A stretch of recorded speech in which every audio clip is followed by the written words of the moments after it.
안녕하세요. 친절한 영양사입니다. 오늘 이 시간에는 굉장히 빠르게 조기폐경 환자분이 좋은 소식을 주셔서 너무 기쁜 나머지 오늘 영상을 준비했습니다. 보통 조기폐경 환자분들 중에 가장 상담을 많이 하시는 연령대가 40대 초반이시거든요. 그리고 만 42세가 압도적으로 많아요. 왜 그런지는 잘 모르겠지만 42세 정도 됐을 때 폐경을 진단을 받으면 좀 마음이 많이 착잡하실 것 같아요.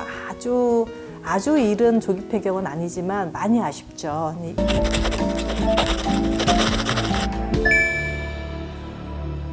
42세시고 회사를 다니고 계셨는데 한 6개월 전에 피 검사를 했는데 FSH 수치가 72.4가 나오고 에스트로겐이 5 이하로 나온 거예요. 그래서 에스트로겐은 5 이하가 그 마지막 숫자거든요. 그렇게 나왔습니다. 의사 선생님이 호르몬 치료를 권유를 하셔서 바로 그 호르몬제를 한 달을 드시고 그리고 생리를 하셨고 또 두 번째 달 또 호르몬제를 드시고 한 25일차, 26일차 정도 됐을 때 마지막 생리를 하고 그 이후로는 호르몬제를 끊었다고 하시더라고요. 딱 2달을 드셨는데 그 이후로 지금까지 생리는 없어요. 그러니까 폐경이 이미 진단이 된 상태로 저도 봐지고요. 의사 선생님도 그렇게 말씀을 하셨는데 그리고 나서 한 4, 5개월 정도를 지나시고 이제 제 영상을 보시면서 혹시나 이렇게 노력하면 뭔가 좀 개선되지 않을까 이런 희망을 가지고 저한테 연락을 주셨다고 하셨어요. 갱년기 증후군의 가장 대표적인 증상이 체온 조절이 안 되는 거거든요. 열이 확 올랐다가 열이 떨어지면서 식은땀이 나고 감정이 예민해지고 이제 이런 증상들을 그대로 가지고 계셨고요. 그래서 제가 영양소 관리를 이제 시작을 했는데 제가 그 영양소 관리를 어떻게 하는지에 대한 따로 영상이 또 있긴 하지만 또 모든 영상을 다 보시고 하시는 건 아니라서 좀 간단하게 말씀을 드리면 우선 일단 병원에서는 합성 호르몬제를 쓰게 되는데요. 사실 합성 호르몬제가 유방암을 유발하는 걸로 이미 임상 자료들도 많이 나와 있고요. 그리고 그래서 발암물질로 이렇게 규정이 되다 보니까 유방암 검사도 해야 되고 또 불안하시잖아요. 그래서 이런 합성 호르몬제를 좀 꺼려 하시는 분들이 굉장히 많으세요. 근데 그런 분들이 또 저한테 상담 요청을 하시는 것 같아요. 그래서 합성 호르몬제가 아니라 저는 이제 천연 호르몬으로 그 콩에서 나온 이소플라본 재질을 쓰고 있고요. 또 호르몬 관련성으로 우리가 프로게스테론 분비력을 좀 좋아지게 하는 그런 생약제제가 있거든요. 이제 고제제하고 또 사실 호르몬이 난소에서만 만들어지는 게 아니에요. 여성 호르몬이 부신이라는 장기에서 만들어지는데 사실상 제가 판단하기로는 스트레스가 너무 많아서 조기 폐경이 되신 분들이 많거든요. 그러면 부신 기능 저하로, 그러니까 부신을 너무나 많이 써먹어서 부신 기능이 고갈돼서 그마저도 호르몬 분비 능력을 떨어뜨려서 부신 기능도 많이 저하된 분들이 많다고 판단이 돼서요. 여성 호르몬 분비력도 좋아지게 하고 스트레스에 대한 또 완충력도 또 키워야 되기 때문에 부신에 관한 영양소가 2가지가 들어갑니다. 그리고 오메가3와 감마리놀렌산을 쓰게 되는데요. 이거는 실제로 감마리놀렌산은 호르몬 분비력을 좋게 해주는 역할도 하고요. 또 오메가3와 함께 어떤 역할을 하냐면 우리가 예를 들어서 호르몬이 10개가 나오는 게 정상이라고 한다면 우리가 세포막에서 호르몬을 받아들이는 수용체라는 게 있거든요. 이제 리셉터라고 하는 그 리셉터가 그 세포막에 있는데 세포막이 건강하지 못한 경우에 수용체의 기능이 떨어지는 걸로 되어 있어요. 그래서 제가 오메가3와 감마룰렌산을 좀 충분한 용량으로 써서 수용체의 반응성을 좋게 하기도 하고 감마룰렌산은 호르몬 분비력을 자체를 좋아지게 하기도 하고 그래서 이 2가지를 함께 쓰고 있습니다. 그런데 만약에 근종이 있거나 자궁 내막증이 있거나 이렇게 염증성 질환이 있는 분들이라면 더더군다나 항염 영양소를 많이 써줘야 또 아무리 천연 호르몬제가 들어간다 하더라도 그 호르몬이 내 몸에서 대사되는 과정에서 독성 지방이 많거나 대사가 원활하지 않은 분들은 또 안 좋은 호르몬으로, 그러니까 독성 에스트로겐으로 대사될 위험성도 있거든요. 그래서 충분하게 염증을 완화시켜 줄 수 있는 항염 영양소로 오메가3를 좀 충분량을 복용을 권유를 해드리고 있습니다.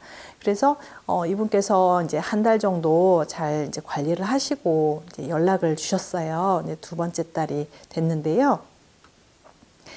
저한테 장문의 문자를 보내주신 거예요. 요때가 한 달 정도가 딱 지났을 때거든요.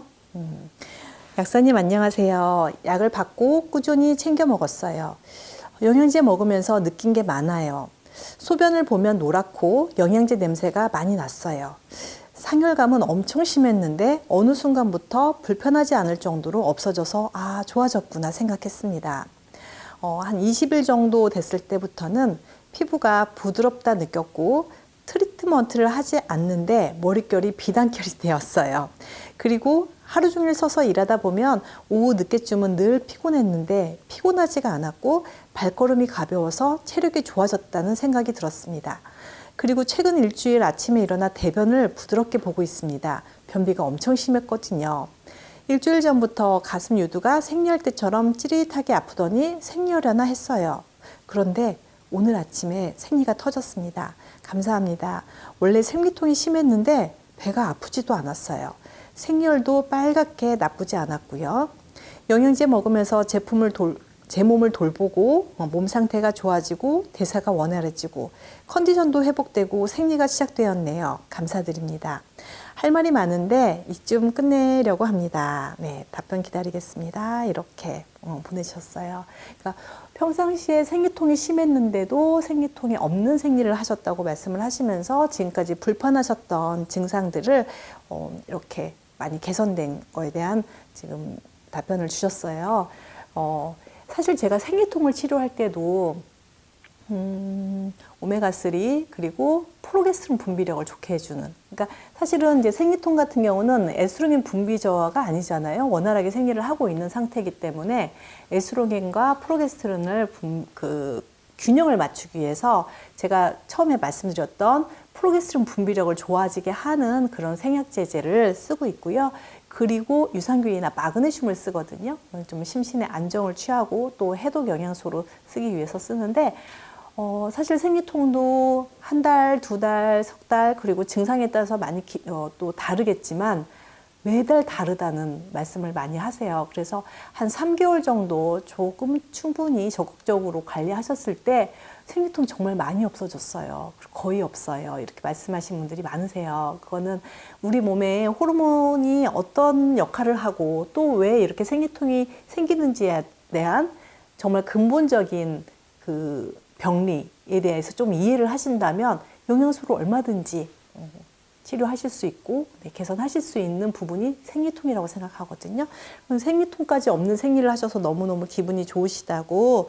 그래서 남편분이 이렇게 남편이 말하는 거에 예민하게 받아들였었고 신경질적이었는데 표현이 잘 안 되긴 하지만 마음이 온순해지고 좀 편안해졌어요. 영양제 영양인 것 같습니다. 이렇게 말씀을 해주셨고, 식단 조절을 해야 되느냐라고 밀가루, 설탕 절제를 해야 되는지에 대한 질문을 하셨는데, 식단은 아무래도 밀가루나 이런 탄수화물 위주보다 단백질 위주, 그리고 비타민이나 무기질이 많이 들어있는 채소, 과일 이런 거 함께 같이 드셔주시면 좋을 것 같아요.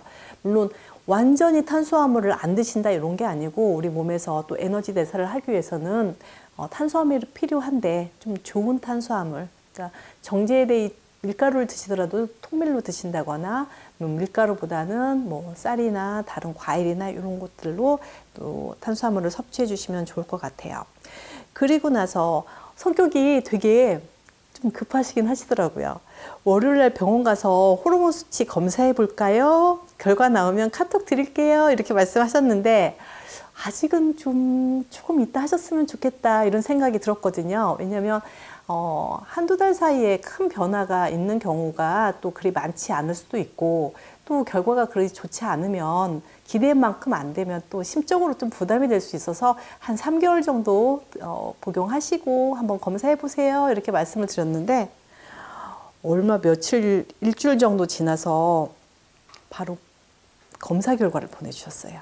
약사님 안녕하세요 하고 보내주셨는데, 작년 검사 결과를 딱 캡처해서 보내주시고, 제가 아까 말씀드린 대로 FSH가 72 정도 나왔었고 E2 에스트라디올이 5 이하로 나왔던 사진과 함께 어제 검사 결과 나왔습니다 그랬는데요, FSH가 13.5로 완전 떨어진 거예요.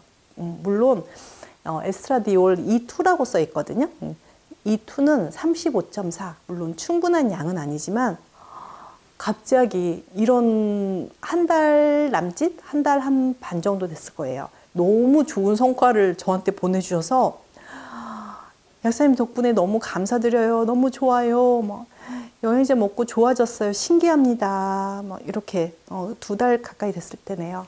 이렇게 보내주셔서 두 번째 달 또 관리를 시작을 하셨는데, 저도 사실 깜짝 놀랐거든요. 그래서 병원에서 혹시 뭐 하셨어요? 그렇게 물어보시더래요. 그래서 그냥 영양제 이것저것 잘 챙겨 먹고 있다고 그렇게 말씀드렸더니 의사 선생님도 좀 갸우뚱 하시더라고, 이렇게 말씀을 하시더라는 거예요. 그래서 물론 지금 이 사례자분이 일반화돼서 말씀을 드릴 수는 없지만, 저는 또 빠르게 개선 효과를 보는 분도 말씀드리고, 좀 시간이 걸리는 분도 말씀드리고, 그냥 있는 그대로 제 관리해드리는 환자분들의 그 경과를 말씀드리고 있으니까, 저는 왜 한 달, 2달 만에 안 돼요? 너는 왜 석 달 걸려요? 저는 왜 수치가 빨리 안 떨어져요? 이렇게 질문하실 수도 있을 텐데, 조금 내 대사 상태가 좋은 분들은 개선 효과도 또 굉장히 빠를 수 있고요.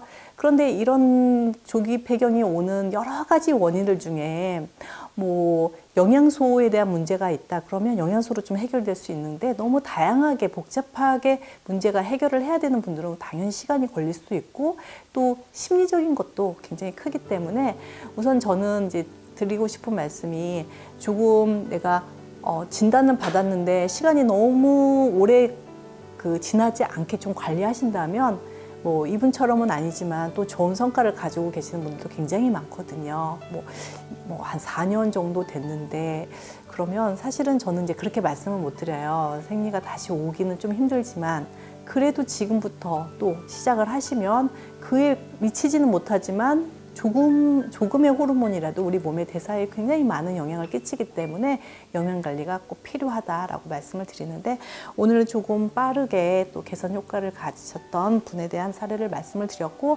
또 앞으로 계속 관리해드리면서 또 추후에 또 영상 만들어 보도록 하겠습니다. 오늘 경청해주신 여러분 감사드립니다.